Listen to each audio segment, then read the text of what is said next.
Muito bom você ir marcando na sua Bíblia as coisas interessantes que você vai achando, principalmente a partir da explicação aqui do estudo aqui, ok? Então a gente sabe que a jornada cristã é baseada em desafios, com o nosso objetivo de ser levado ao céu. E ela acha que ninguém está ouvindo ela, mas tudo bem. O objetivo de chegar ao céu é a nossa vida. Nós temos o objetivo de chegar ao céu, viver uma vida com Deus aqui e chegar ao céu. Só que nesse processo, nessa jornada, a gente tem muitos desafios de altos e baixos, e muitas vezes Deus propõe coisas que a gente não concorda. E nisso, ou a gente foge de Deus, por não concordar ou por não entender o que Deus está pedindo. E aí, na semana passada, nós falamos sobre essa primeira parte de Jonas. Quem é Jonas? É a versão hebraica do nome João. Tá? Então, ele era um profeta, ou seja, um encarregado de trazer a mensagem de Deus, e ele era um patriota, um nacionalista, lá em Reis, capítulo 14, versículo 25, ele estava defendendo políticas nacionalistas, fronteiras, defendendo essas questões para que o povo viesse primeiro, o povo de Israel fosse beneficiado. E ele foi chamado, apesar disso, ele foi chamado por Deus para pregar para uma outra nação, que é tudo ao contrário do que ele gostaria. E essa nação era Nínive. O que é Nínive? Nínive é simplesmente o capital do Império Assírio, uma das civilizações mais cruéis que existiu de todos os tempos. Esse povo era muito violento. E em 722 a.C., eles invadem Samaria, que era uma capital do Reino do Norte de Israel, porque teve um momento que Israel foi dividido no meio, ficou a capital do Norte e a capital do Sul. A capital do Norte era Samaria, a capital do Sul, Jerusalém. Então ficou separado os dois reinos. Né? Você tinha Judá na parte de baixo, os outros reinos, são 10 reinos na parte de cima, 10 tribos, e 2 na parte de baixo. Então ficou Judá e a outra tribo que me fugiu, e as outras 10 ficaram lá em cima. E na parte de cima eles invadiram, quebraram tudo. Fizeram o que eles faziam de melhor. E aí Jonas ficou muito chateado com isso. E a missão dele é uma missão que para ele não faz sentido nenhum, porque ele era um patriota, nacionalista, e é enviado para pregar arrependimento, para salvar aquelas pessoas que ele odiava e que fizeram mal para ele. Aí, quando ele percebe esse B.O. que ele estava entrando, ele decide fugir. E ele vai para o fim do mundo, para Tarsis, na Espanha. Tarsis, né, na Espanha. Tarsis/Espanha. Tarsis, antigamente, hoje em dia, Espanha. Okay? Ele vai para a Espanha, porque ele tinha um problema com a tarefa que foi dada para ele e um problema com quem deu a tarefa para ele. No meio do caminho, tinha uma tempestade. Tinha uma tempestade no meio do caminho. Por causa da desobediência de Jonas, uma tempestade surgiu como consequência da desobediência dele. E nós falamos que toda tempestade toda desobediência carrega consigo uma tempestade. Para Jonas o efeito foi imediato, para nós muitas vezes não é imediato. Lembra que eu usei o exemplo da quimioterapia, que às vezes o efeito vem depois, mas é devastador? Então, hoje a gente vai continuar conversando a partir do versículo 7, tá? O versículo 7, acompanha na sua Bíblia aí, diz o seguinte: os marinheiros disseram uns aos outros: vamos tirar a sorte para descobrir quem é o culpado de estarmos nesse perigo. Eles fizeram isso, e o nome de Jonas foi sorteado. Então, lhes perguntaram: agora diga, quem é você? Não, quem é o culpado de tudo isso? O que você está fazendo aqui? De onde você vem? De que país você é e qual é o seu povo? Ele responde: eu sou hebreu e adoro o Senhor, o Deus do céu, que fez o mar e a terra. Em seguida, Jonas contou que estava fugindo de Deus, o Senhor. E aí, os marinheiros ficaram mais apavorados ainda e disseram: veja só o que você fez. Vamos parar aqui. Olha que interessante. Qual a pergunta que os caras fazem para ele? Qual que é a pergunta que eles fazem para Jonas? Eles perguntam, olha na sua Bíblia, ou olha no texto. Quais são as perguntas que eles fazem? Quem é o culpado? O que os caras queriam saber? Puxou a capivara, pediu advogada, puxa aí o relatório. O que o cara queria saber? O que eles queriam saber? Quem é você? Quem é você? Diferente dos dias de hoje, a pergunta deles faz muito sentido. Sabe por quê? Porque quando eles perguntam quem é o culpado de tudo isso que está fazendo aqui, tem a ver com qual é a sua missão? Qual o sentido da sua vida? O que você está fazendo aqui? Quando eles perguntam de onde você vem, aonde é que você se sente em casa? Onde é a sua casa? Eu sou do Rio de Janeiro. Eu me sinto em casa aqui. Eu moro aqui em Campinas. Eu moro aqui em Campinas, do lado. Moro em Campinas. E me sinto em casa em Campinas. Eu não volto para o Rio de Janeiro. Se eu for para o Rio de Janeiro, eu vou de férias ou passear. Não é a minha casa. Certo? Então, nem sempre onde você nasceu é onde você se sente em casa. Concorda comigo? Então, ele está perguntando, onde você se sente em casa? Onde é o seu habitat natural? As perguntas são para determinar quem é você, porque sabendo quem é você, eu consigo saber quem é o seu Deus. Se eu souber quem é você, eu consigo saber quem é o seu Deus. Então, essas perguntas são para determinar qual Deus está furioso para eles saberem o que fazer. Porque pensa, era uma panaceia de Deus. Existia o Deus da chuva, o Deus da fertilidade, o Deus da plantação. Os pagãos entendiam que existiam vários deuses. O povo de Israel é o primeiro povo monoteísta. Existe um Deus, o Deus Criador. E quando eles perguntam isso, assim, que Deus que a gente tem que apaziguar para acabar com isso aqui? É o Deus da tempestade? Então nós vamos fazer um sacrifício, um agradinho, alguma coisa para acabar com a tempestade. É isso que eles estão querendo saber. Porque naquela cultura, cada profissão, localidade, grupo social, tinha um Deus.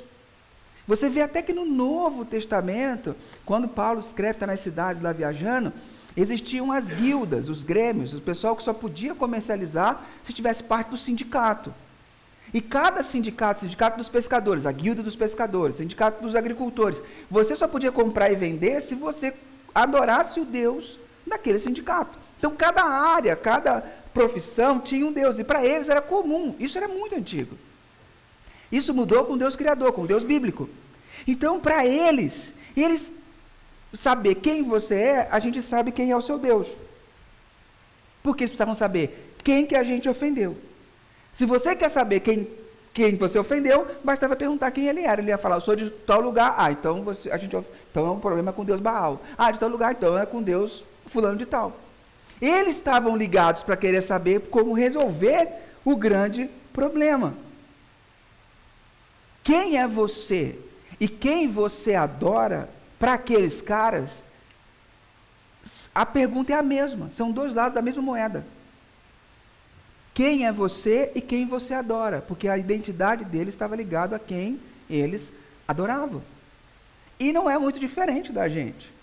Tá? É um pouquinho diferente. Pouquinho. Por exemplo, nós não cremos identicamente como eles, mas se eu falar para você sobre o Deus Mercúrio, alguém já ouviu falar no Deus Mercúrio? Não? O Deus Mercúrio era um deus romano do comércio. Alguém aqui adora o Deus do comércio? Não, né? Não. Mas eu não duvido que os lucros podem fazer algumas pessoas ajoelharem. A possibilidade de ganhar um pouco mais. A possibilidade de você mudar de vida. Jogo do tigrinho. 20% do orçamento das famílias mais pobres do Brasil está indo para jogo de aposta esportiva. O cara não dá dízimo, mas ele joga 20% do dinheiro dele em aposta esportiva. Isso está sendo estudado, porque está drenando os recursos das classes baixas, das pessoas que não têm dinheiro. E por que da classe baixa? Porque esses caras estão sempre em busca da oportunidade, de mudar de vida. Porque, nossa, se eu acertar essa aposta aqui com R$70, eu ganho 2.400. Eu tenho um cara, amigo meu, a gente está em contato com ele toda semana. Toda vez ele chega para mim, vou fazer essa aposta aqui. Tal jogo, tal jogo, tal jogo. E ele aposta assim, vários jogos seguidos, 5, 6 jogos seguidos. Então ele aposta tipo R$30. Se ele ganhar, dá 700, dá 800 conto. E já aconteceu mais de uma vez. Ele me mostra os jogos. Ele vai fazendo. Aí ele fala, aí o que você acha? Eu falo, velho, teve uma vez que eu falei assim, velho, eu acho que os resultados vão dar isso daí, mas eu acho que o Flamengo vai te decepcionar aqui, cara. Porque eu sou flamenguista, eu conheço o time do Flamengo, sempre vejo notícia, eu falei, o Flamengo vai te decepcionar aqui. Ele ia ganhar 800 conto, apostando 30 ia ganhar 800 reais. Todos os resultados deram o que ele queria, menos o do Flamengo. Menos o do Flamengo. Aconteceu uma segunda vez, mesma coisa. Teve um jogo lá do resultado que eu falei, esse daqui eu acho que não vai dar não. Igualzinho. Só que ele não percebe. Toda vez que a gente está com ele, que é 2 vezes por semana, ele está apostando. Mas para ele é uma diversão. Ele não percebe o que está por trás. Seja uma entidade, talvez como Deus Mercúrio, que põe a gente de joelho, tornando o lucro, o sucesso financeiro, como objetivo final da vida. Como objetivo final da vida, o sucesso financeiro. Esse não pode, não deve ser o seu objetivo final da vida. Agora deixa eu falar aqui uma outra. Alguém conhece a deusa Vênus? Já ouviram falar a deusa Vênus? A deusa Vênus era a deusa da beleza. Nós não adoramos a deusa Vênus. Você conhece alguém que adora a deusa Vênus? Não, né? Mas é inegável que homens e mulheres estão obcecados com a imagem corporal, sim ou não? Sim. É inegável. É inegável. Às vezes estão escravizados com a ideia de realização sexual. E isso é um peso danado. Como isso se reflete na vida de homens? Homens que são eternas crianças fazem parte de grupos de WhatsApp. Grupo de WhatsApp onde só tem homens, o que acontece? Se compartilha de tudo. E aí você está lá no seu bem bom, de repente você recebe um vídeo de uma moça nua, um vídeo de uma relação sexual que o desempenho é fantástico. Só você que não sabe que está sendo paga para aquilo acontecer, mas tudo bem. E aí você começa a pôr as suas expectativas quando você vai para a cama com a sua esposa, achando que o desempenho tem que ser daquele jeito. E isso detona você. Detona o seu coração.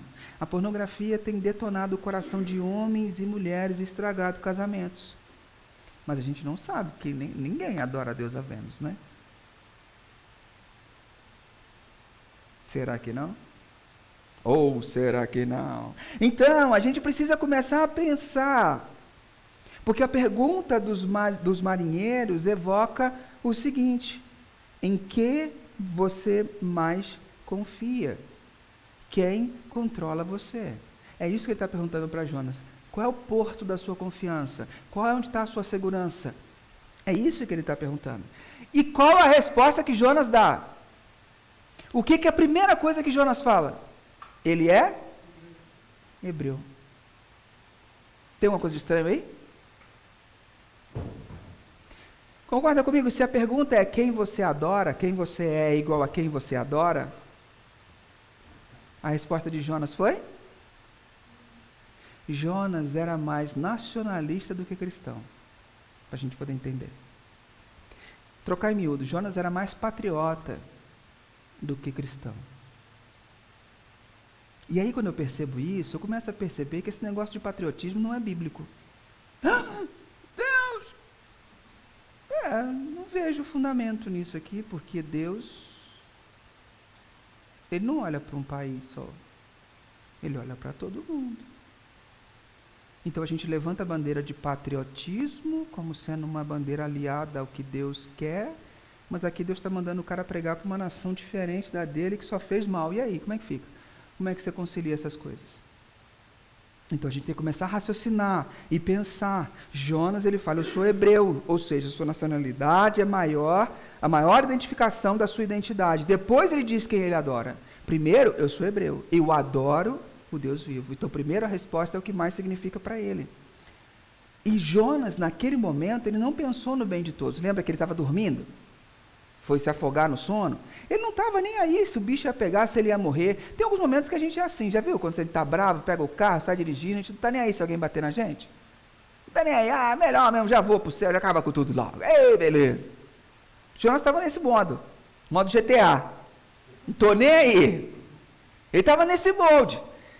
Só que quando você está nesse modo, você só pensa em você. Você não pensa em quem você vai deixar. Quando você está pronto a fazer besteira, quando você está pronto a dar uma pisadinha na lama de novo, você pensa em você, no prazer que isso vai te dar, na alegria que isso vai te dar, ou no alívio que isso vai te dar, porque você está bravo com fulano de tal. Só que você só pensa em você. Jonas estava nessa vibe, ele só pensava nele. Então se o navio quebrasse, todo mundo afundasse, se for tudo para o inferno, ele não queria nem ir, porque ele estava bravo com Deus, ele queria que tudo acabasse em açúcar para ele morrer melado, ele queria que o mundo acabasse em barranco para ele morrer encostado, ele não estava nem aí. E muitas vezes a gente liga esse modo, e a gente não pensa ao redor. Jonas não pensou no bem de todos.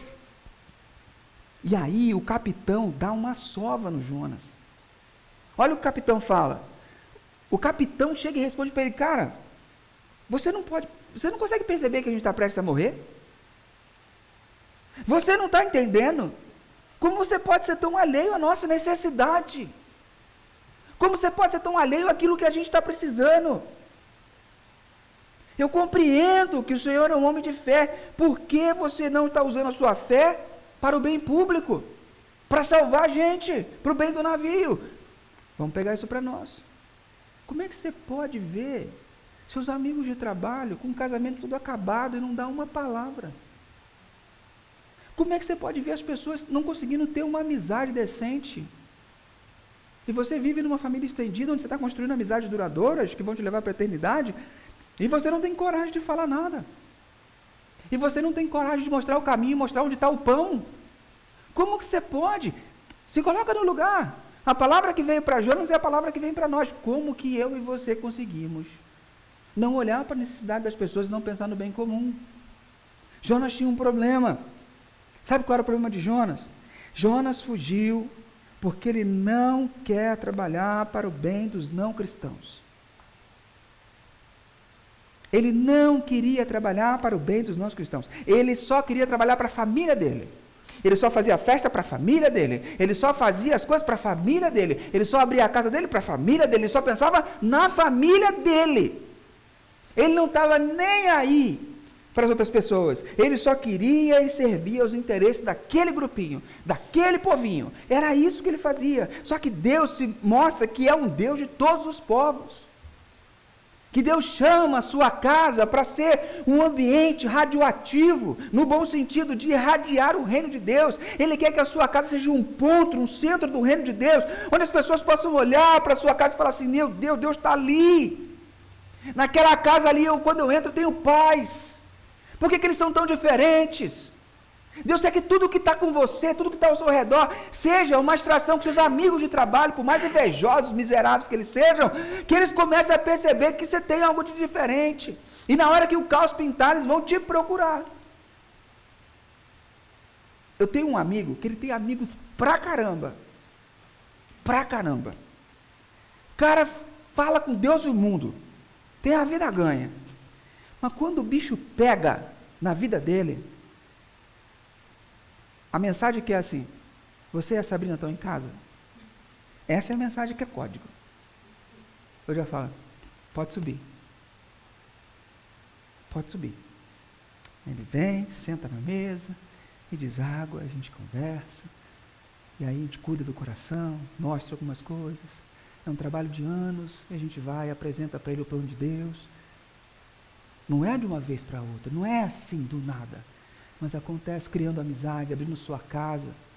Na pandemia, eu fazia lanchinho, o meu cachorro quente, sem purê. Eu fazia meu lanchinho, pegava o pessoal do condomínio, meus amigos, falava: ó, tá pronto aqui, só vir na porta. Eles vinham na porta, eu entregava o lanchinho, eles desciam cada um para os seus apartamentos, a gente ligava o Google Meet, e a gente comia, trocando ideia pelo Google, comia o lanche. Sempre eu fazia um caldo, chamava eles, levava, ó, tá aqui a de vocês e tal. Isso cria amizade, servir as pessoas, pensar no bem. Nenhum deles já veio aqui na minha igreja, nenhum deles é cristão evangélico, nada disso. Nada disso. Jonas só queria servir a casa. Jonas só queria servir os dele. Ele não entendia o processo, ele não entendia aonde Deus estava chamando ele para estar. Jonas precisava se entender como parte de um todo e não apenas como membro de uma comunidade de fé. Você acha mesmo que Deus te colocou no trabalho que você está, com as pessoas que você está, só para você desfilar? As pessoas que estão ao seu redor, no seu campo de influência, são pessoas em que Deus gostaria muito de influenciar através da sua vida. Pensa nisso. Mas não é para você ser aquela pessoa chata, não. Que fica pregando Bíblia o tempo todo, que fica falando de Bíblia o tempo todo. Seja amigo das pessoas. Seja amigo das pessoas. Crie amizade com as pessoas. Mostre para elas o que é uma amizade honesta. E se você tomar na cabeça, se ele te trair, se esse amigo for falso com você, está tudo bem, perdoe, passe para outra. A fila anda, ele perdeu, beleza. Deus vai mandar outra pessoa naquela vida maldita lá, mas a gente vai continuar mostrando para as pessoas que existe amizade decente, que eles podem ter casais de referência, que eles podem ter amizades boas. Seja amigo das pessoas. Mas as demandas, às vezes, do nosso cortiço é tão grande que a gente não tem espaço para mais ninguém. E essa era a cabeça de Jonas. Aí vem a tempestade. A tempestade piorava cada vez mais. De modo que os marinheiros perguntaram a Jonas: que devemos fazer com você para que o mar se acalme? Jonas respondeu: vocês me peguem e me joguem no mar, que ele ficará calmo, pois eu sei que foi por minha culpa que esta terrível tempestade caiu sobre vocês. Em vez de fazerem isso, os marinheiros começaram a remar com toda a força, tentando levar o navio para a praia, porém não conseguiam nada porque a tempestade piorava ainda mais. Então, eles oraram bem alto. A primeira coisa que você começa a perceber aqui nesse texto é que Jonas começa a assumir a sua responsabilidade. Se tem um mal que homens e mulheres adultos têm, é não assumir suas responsabilidades.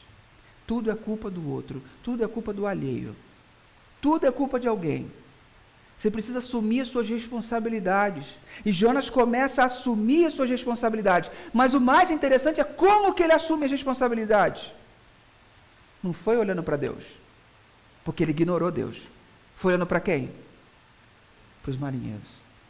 Quando eles são confrontados por gente que não é da fé dele, quando ele é confrontado por gente que não é da religião dele, e Deus usa aqueles caras, ele começa a perceber, cara, eu preciso assumir responsabilidade.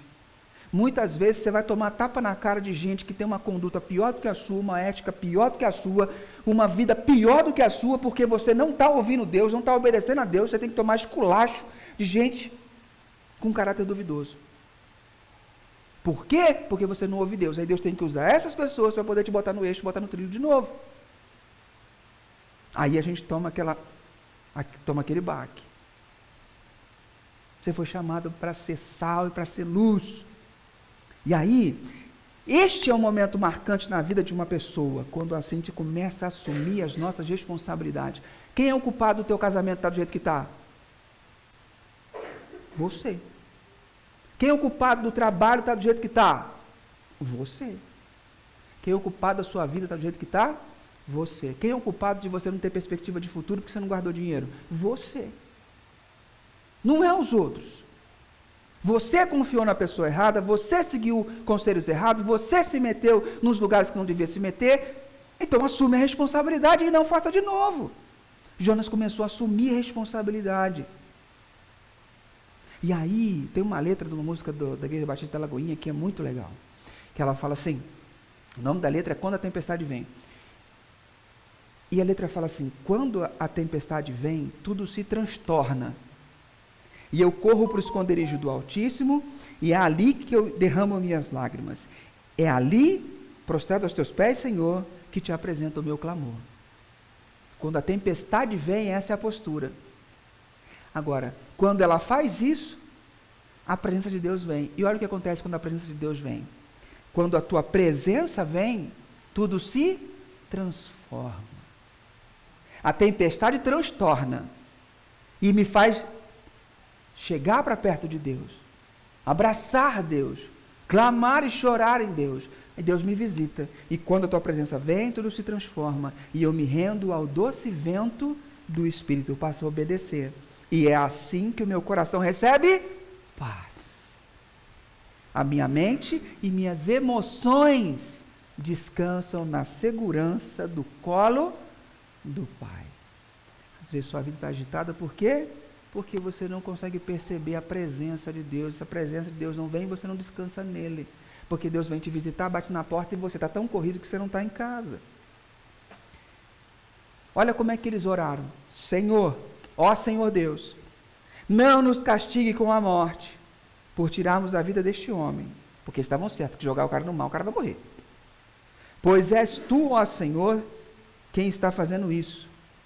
Os caras estão orando para Deus, mano. Está entendendo?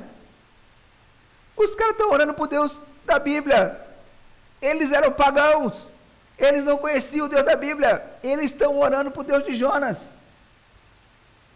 Olha o que a tempestade faz. Eles estão orando. Eles estão orando para Jesus. Está entendendo? Eles se chegaram a Deus. E eles falam: ó Senhor, quem está fazendo? É o Senhor que está fazendo isso. O que está acontecendo é a tua vontade. Em seguida, os marinheiros pegaram Jonas e o jogaram no mar. E logo o mar se acalmou.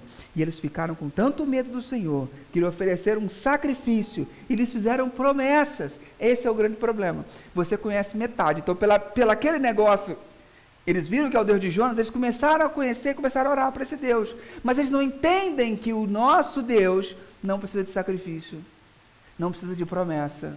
O nosso Deus não condiz com essas coisas. Mas é a forma com que a gente está acostumado a lidar com outros deuses, a gente lida com o Deus da Bíblia. O Deus da Bíblia não é assim, mas eles fazem sacrifício e fazem promessas, para poder, não me culpa Deus, não me culpa, viu, eu só fiz o que ele pediu, eu não tenho culpa de ter matado esse homem, eu só fiz o que ele pediu. Em seguida os marinheiros pegaram Jonas e o jogaram no mar, e logo ele se acalmou. Eles ficaram com tanto medo do Senhor, que lhe fizeram sacrifícios e fizeram promessas. O Senhor ordenou que um grande peixe engolisse Jonas, e ele ficou dentro do peixe 3 dias e 3 noites. A tempestade levou os marinheiros à devoção e a reconhecer o Deus Criador. Os marinheiros não queriam tirar a vida, eles tinham princípios. E quem colocou aqueles princípios no coração deles? Aqueles princípios estavam no coração deles desde a criação. Desde que eles nasceram, eles tinham uma noção de certo e errado. Isso é a graça comum, a imagem e semelhança de Deus estava dentro deles.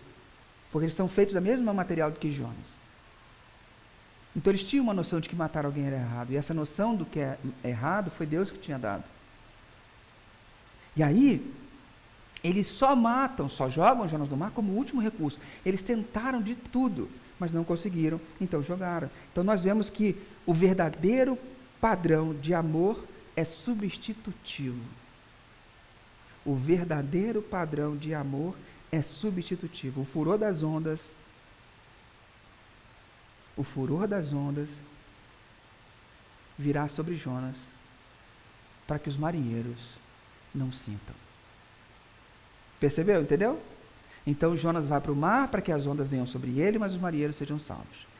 Isso é fundamental de 2 maneiras. Uma, pais e mães pegam isso e transformam na pior ferramenta para a criação de filhos. E a outro lado se você não entender isso, você não entende como você tem que amar as pessoas e você não entende como Deus amou você.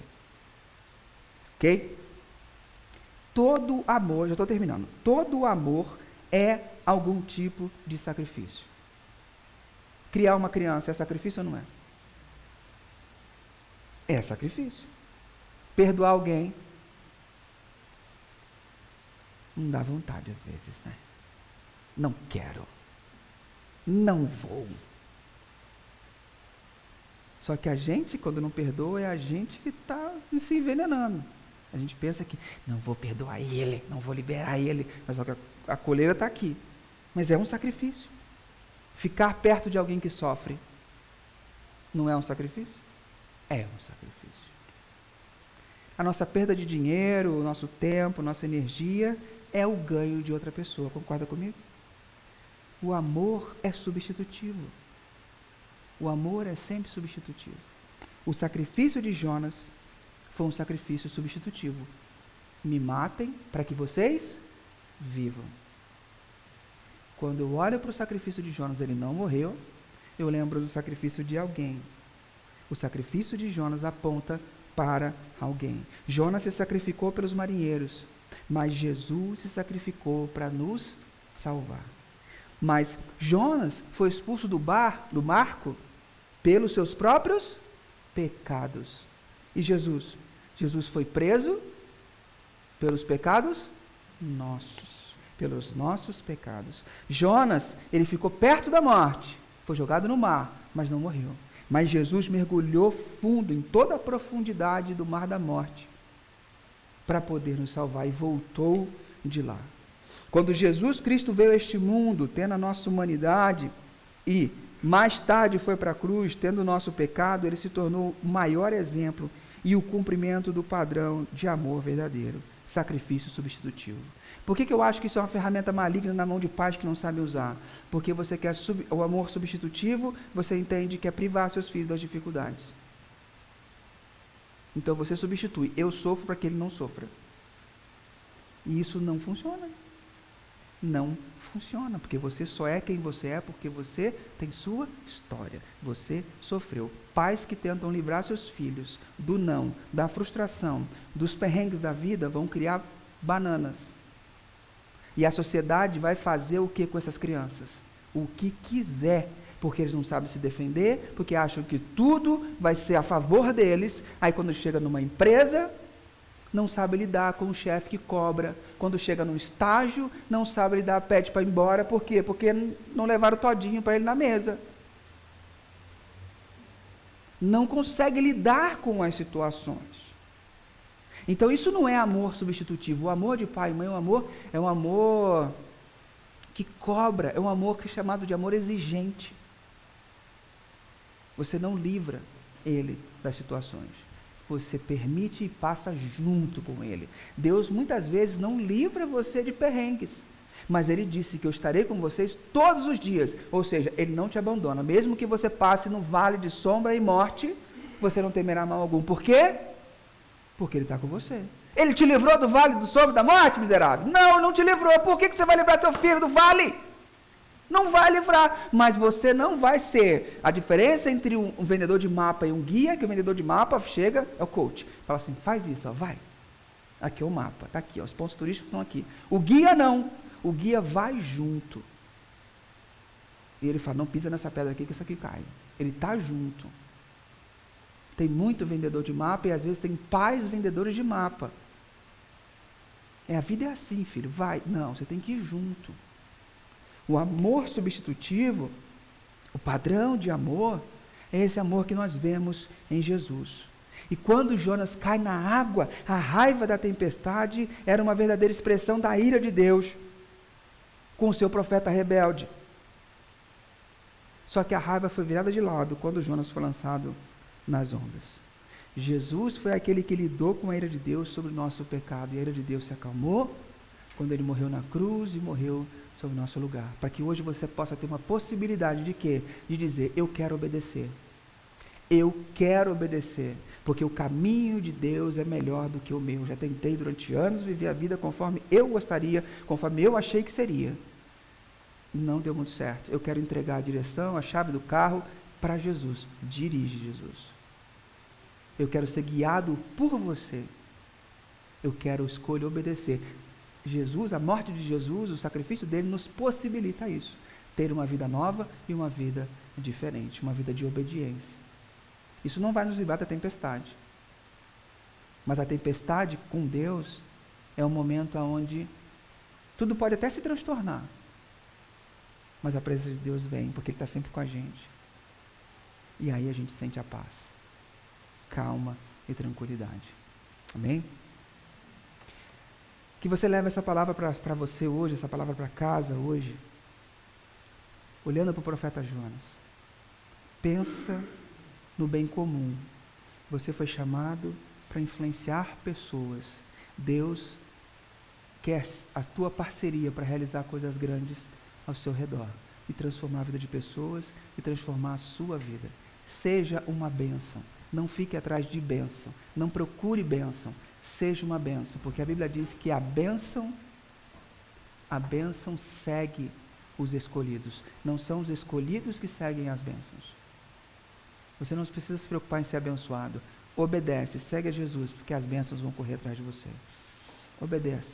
Obedeça o plano de Deus para a sua vida. Amém? Eu quero orar com você nesse momento e pedir para que Jesus destrave o teu coração. Se tem alguma coisa que essa mensagem incomodou e que você precisa tomar posturas agora, áreas da sua vida em que você precisa definir que eu vou obedecer mesmo que não desça redondo, eu vou obedecer, eu não vou fugir, não vou ser Jonas, eu vou obedecer, para que eu não tenha que ser jogado no mar da tempestade, porque eu estou fugindo. Então, eu quero orar pela sua vida. Pai querido, em nome de Jesus, temos muito de Jonas em nós mesmos, fujões, pessoas que discordam da tua vontade, do teu querer. Eu quero pedir, Deus, ajuda o nosso coração a se entender com o seu. Converte o nosso coração. Ajuda a gente a obedecer nessa área que está tão difícil, que é tão preciosa, que é tão cara para nós. Eu escolho obedecer. Converte o trabalho na minha vontade e no meu coração. Em nome de Jesus. Amém. Graças a Deus, querido. Queria pedir para você se colocar de pé para recebermos a bênção. Estenda suas mãos como quem não tem nada para dar, mas muito a receber, e ao final, num gesto apenas simbólico, traga suas mãos ao teu coração, internalizando tudo aquilo que Deus falou com você nessa manhã. Querida igreja reunida aqui virtualmente, que o Eterno abençoe e guarde você. Que o Eterno sorria para você e presenteie você. Que o Eterno olhe para você bem nos olhos e te faça prosperar. Que a graça do nosso Senhor Jesus, que entende de amor substitutivo, esteja contigo. Que o amor de Deus o Pai, que deu seu próprio Filho, te ajude a você se doar e a sacrificar o que precisa. E que a fortaleza, instrução e consolação do Espírito Santo esteja contigo para você guiar novos caminhos. Em nome de Jesus. Amém. Que Deus te abençoe, querido. Antes de sair, cumprimente quem está perto de você. Desejo uma ótima semana. E lembre-se sempre, sozinho você pode até mais rápido, mas acompanhado nós vamos ver mais longe. Deus te abençoe.